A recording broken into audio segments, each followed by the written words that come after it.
बोलो बोलो शेरा वाली मैया की जय।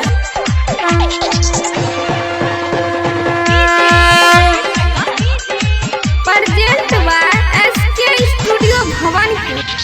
सैया जिलाए बुनन का खातिर पड़ाका,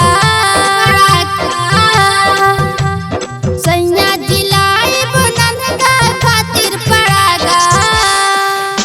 धमाका मैं के मंदिर करी, धमाका मैं के मंदिर करी।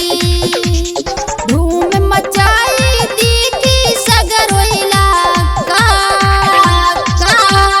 धूम मचाई देखी सगर इलाका। धमाका मैं के मंदिर करी, धमाका मैं के मंदिर करी।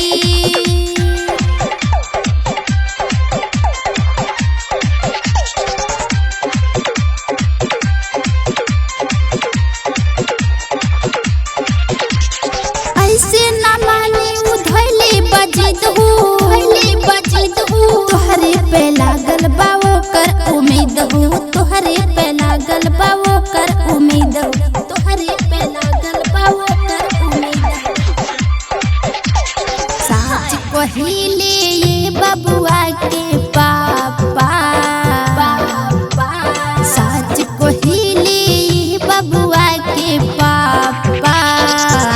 धमाका मैं के मंदिर करी, धमाका मैं के मंदिर करी।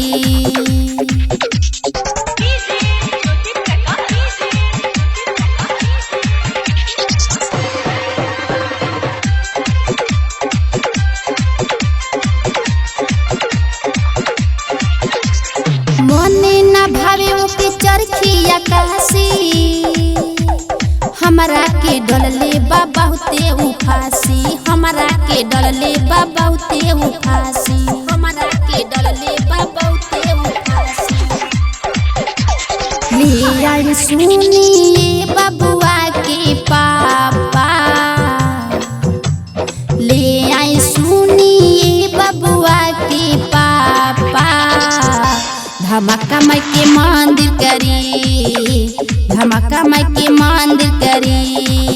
Recording by Raja Raj Bihar.